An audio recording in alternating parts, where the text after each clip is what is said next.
JA Today hits the road with the pilot phase of the new electronic ticket system and tells us how to report an accident. Stay with us.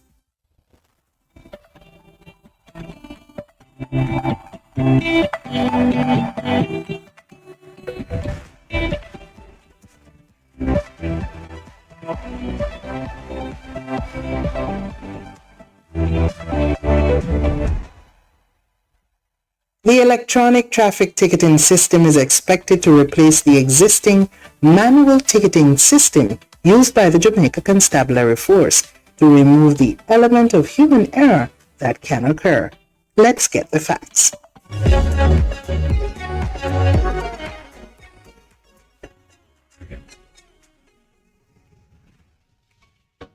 Welcome to Get the Facts, the program that provides you with information on government's policies and initiatives. I'm Vanessa Silvera. Now, the pilot phase of the electronic traffic ticket system is now in operation, and it is proving to be very effective. It's also a welcomed move by members of the police force. Now, to provide more details on this initiative is Head of the Public Safety and Traffic Enforcement Branch, PSTEB, Assistant Commissioner of Police, Gary McKenzie. Welcome to the program, ACP McKenzie. Thank you for having me. Now, this electronic ticketing system is said to be a game changer in the police force, particularly in the traffic division. How is this so? Well, it is definitely so in a number of ways. In fact, what it aims to do is for us to be more efficient in terms of how we serve the public. So, first up, we will make less mistakes. One of the issues with using paper-based traffic ticket is that the officer has to write. And so you don't have to do this by using the electronic device. It is pre-populated with certain information. And so if, for example, a driver's license number is inputted, then everything else about the driver comes up. Also, if you input the information in terms of the registration plate, then other information around the vehicle also comes up. So the police officer is able to issue a traffic ticket much faster. The device also comes with a printer, so the ticket is also printed at the same time. And of course, if the person chooses the option to pay a ticket just after the ticket has been issued, then they can go ahead and pay it because... Right then and there. Right then and there. Right. Right, not to the officer, but online, that is. Right. Okay, now this system is connected to the Island Traffic Authority, the Inland Revenue Department, and the courts as well. How useful is this? Very useful, and I just mentioned one of the advantage in terms of the information being online, and so it can be paid at the same time. Also, because there is this connectivity to TAJ, the information can be compared. So, for example, an officer could stop a person, and when they input the license plate, number and letter, it differs from the vehicle that is actually in front of the officer. Oh. So that would send up a red flag to say that there is some misplacement in terms of the actual vehicle and the plate that is on it. And that also goes as well for the driver's license, because we have already discovered persons tendering fictitious driver's license to the police. So it's a crime-fighting tool as well? It is also a crime-fighting tool because you can gather information. You are also able to see how much outstanding traffic tickets that the person actually have. So it's really a very good tool. It is. Now, let me ask, what kind of information shows up when the motorist's information is entered into the system?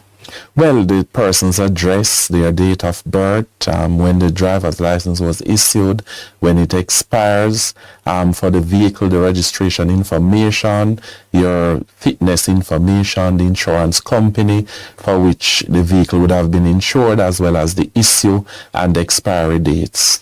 All right, and how extensive is the rollout of the e-traffic ticket system?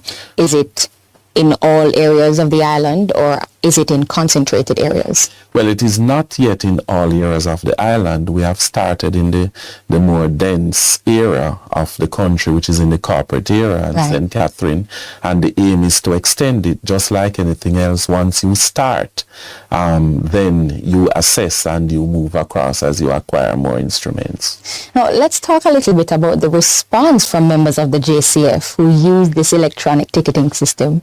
Well, they are very happy with it because, for one, if you do not have to spend 5 or 7 minutes to write, and you are able to issue a traffic ticket within 2 minutes, then that is really quite very efficient. And so also with the paper-based ticket, the officers usually, when they get in off duty, they would have to write up several forms. They don't have to do that again because it is actually the information is already on the system that is electronically. So, it makes it much easier. It does. Insightful. Now we have to take a break. So come back soon because this is a very interesting discussion.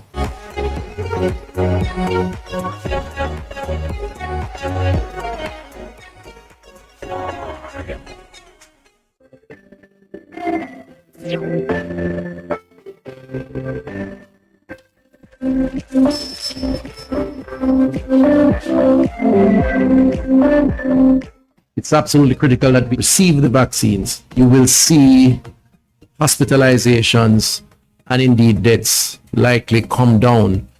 And so there is a lot of value to be gained by getting as many vulnerables on board as possible. So tell your mothers, tell your aunts, listen out for yourselves if you're over 60 and take the vax, because the vax is what will help you to guard against the COVID virus and indeed help your relatives, your friends, those who you come in contact with for the same benefit.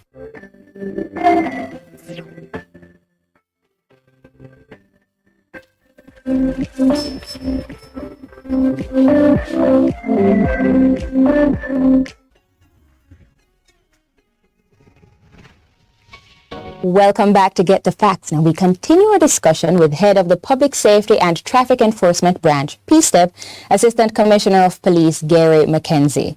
Let's talk about your division, ACP McKenzie. It's about enforcing public order among road users, right? And it's about ensuring road safety and public safety. All right. Now, why does it seem so challenging to get motorists, especially PPV drivers, not to congest the town centers? Well, public safety, it really takes care of everything as it relates to the public, and certainly in terms of management of public spaces and the roadways, it is quite a lot of things, because we are talking about not only use of the road, but use of other areas to include transportation centers, other business complexes, and so on. And so that is a part of the whole issue of public safety. But to get specifically to what you had asked in terms of persons adhering to rules and so on, we have seemed to get into a culture of indiscipline that is affecting us so very badly. And of course, we have done a lot of enforcement. Last year, for example, we would have issued over 440,000 traffic tickets, and yearly that is about the average. And so it is not a lack of enforcement. Of course, there always have to be more enforcement as long as we have offenses being committed. But the fact is that we really want people to take personal responsibility.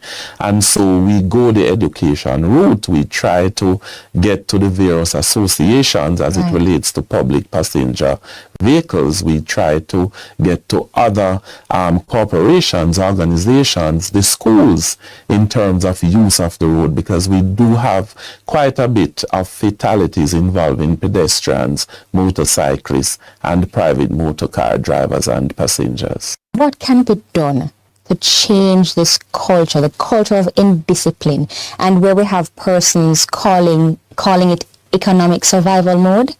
I mean, what can be done about it? And it also prevents them from complying. Well, I think there has to be an early realization of what it means to be safe in using the roads. Of course, transportation is a very big part of our survival in Jamaica. Right. And there have been calls from several quarters that road safety in particular should be introduced in schools, especially high schools. I mean, we have already introduced it at the primary level, but certainly it should be part and parcel of growth. Right. In terms of our realization of taking care of ourselves. And so education, certainly improved legislation also needs to be a part of it. We know that the new Road Traffic Act, when commissioned, it will take care of several things to include jaywalking and, of course, increased use of technology in terms of persons disobeying traffic lights at intersections and cameras being there to generate tickets and so on. Those things cumulatively will make a difference. But, personal responsibility is the key. I agree. But what is stopping us from rolling it out on a broader scale, especially in our schools? Well, it is just to get the will to actually do it. Of course, the police is working with other entities, such as the National Road Safety Council. I know the Ministry of Education has to be involved and so on. And so the discussions are really far advanced and there has been some amount of work, but we really need to get it to be more systematic and to be more concretized in these institutions. You mentioned the work that is being done. What are some of the strategies that are being applied to restore the acceptable standard of public order in these spaces? Well, one of the things that we have to do is to get everybody to understand the crisis that we actually have. You call it a crisis? It is a crisis. Okay. I mean, we are losing. Last year it was 483 persons who died on our roads. Wow. The year before that it was 432. And so you find if we are losing over 400 persons every year on our roads, and we are talking about breadwinners, the category that features the most is persons between the ages of 18 to 35 years old, and it is mostly men. So you find that young adult stage, mostly breadwinners, persons who are really in their peak in terms of contributing to the success and development of the country, they are losing their lives on the roads.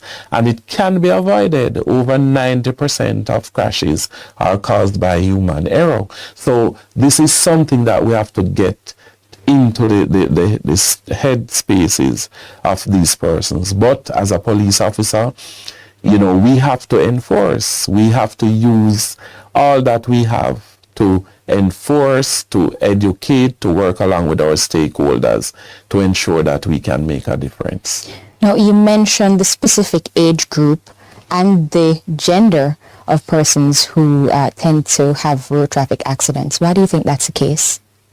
Well, the fact of the matter is that we have more male drivers. We have also more male drivers who drive for profit, meaning persons who drive public transportation. Right. And also commercial vehicles. And if you look at motorcyclists, 163 motorcyclists died last year, mostly men. So we find that this category, persons who drive for profit, males features heavily, and so they really take a little more chance as well. And so we have to work on these groups. All right. Sometimes there is floating perception that ticketing and heavy fines will fix the disorder and the breaches that we see of the road code. How close to reality is this? Well, we hope that the new Road Traffic Act will be commissioned, pretty quickly. It is already there. The fines, the increased fines are there. But I would like to say that in addition to that, the circle of enforcement needs to be closed. What I mean by that is that there are numerous persons who have been issued with traffic tickets that have accumulated demerit points over 10, 14, and they are still driving without their licenses being suspended. So that aspect of it we also need to close, because when a person accumulate 10 to 14 points, then their driver's license should be suspended for 6 months or a year. We can't have persons committing multiple breaches having so many demerit points and they are still out there, because what will happen, you keep prosecuting them over and over and they are not learning, it is not serving as a deterrent so that we can have behavior change. But the e-traffic ticket system is going to be part of the solution, isn't it? Definitely so, Yes. because that accumulation of points that we just spoke about, that will be on the system as well. And we will be able to use the system to generate those suspension notices and so on. Okay. Finally, ACP Mackenzie, how do we get it right? You're out there every day, you are seeing the issues, you're seeing the problems. How do we get it right? Well, we have to continue to work on all the systems that we just spoke about. We have to continue to improve technology in terms of how we enforce, in terms of how we educate. We have to incrementally improve our legislation. Right. We have to deal with our road environment as well, more marks, more signs.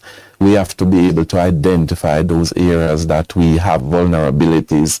And I believe that all those things coming together will make a difference. Insightful, and all of these are going to come together to make our nation's roads safer for use by pedestrians as well as motorists. Definitely. Thank you so very much, ACP Mackenzie, for coming and sharing with us. Road crashes can be serious and fatal, and whether they are caused by speeding, poor overtaking, or mechanical failure, you need to know what to do next. Take a look. You know how they say accidents do happen, unexpectedly and often unintentionally. Though road safety experts no longer define these unfortunate incidents involving motor vehicles as accidents, they're certainly never intended. Unfavorable weather conditions, objects on the road, your miscalculation while driving, or another driver can cause crashes, even for the best defensive drivers. That's exactly why it's important to know how to respond in these situations. So, what do you do at that exact moment? What should be your next steps? And when and how should you file a police report?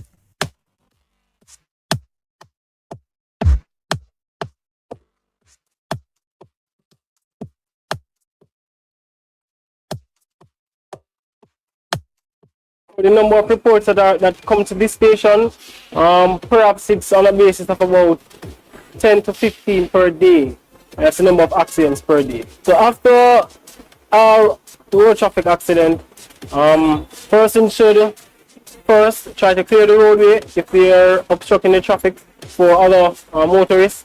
Secondly, drivers are expected to exchange vehicle documents, and the document should include their registration certificate, certificate of fitness, insurance certificate, and your driver's license information. Those are the essential 4 pieces of information that should be provided to both parties after an accident. Contact information is optional, but you have cases where a person tries to settle outside insurance, and that's now a civil matter. It's an agreement between both parties. So if they want to exchange contact information, that's also optional, depending on the intention that they have in terms of fixing the vehicle outside insurance or not. Your next step? Making a police report about the collision. This is always a good idea. That way you have proof of exactly what happened and the scope of any injuries. In terms of our approach as police officers for a motor vehicle accident, first, the critical thing is to check for injuries to make sure that persons are okay. If there's a need for persons to be assisted to the hospital for any sort of treatment, we should make sure we render assistance to persons in need of that care first. Secondly, we check for the damage for the vehicles, make sure there is no obstruction along the roadway, and then we can treat with the documents or the exchange of particulars between both parties. After making a report of a motor vehicle accident, the next step that persons are advised to do is to make a report to their insurance company, and that's for another motorist. As it relates to a pedestrian persons who are injured, they are also advised to get the assistance of an attorney to file a personal injury claim against the party that is liable in the accident. For follow-up visits, what we do, we have cases where persons are seriously injured, some of which are not able to make it to the station to give a report in the first instance.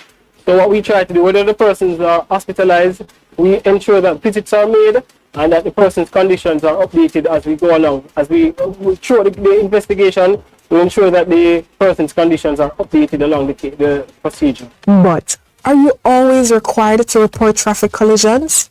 Not in all cases, our report must be filed for accidents. We have situations where it could be a very minor mishap. For example, someone could be reversing from their garage, they could bump their gate. So in those cases, it's not necessary for them to make a report. But for other situations involving another motorist, or a case where a pedestrian or a property is damaged, a report is expected to be made because persons at times are expected to make claims, whether from their insurance company or their attorneys, based on the damage received or the injuries they've sustained.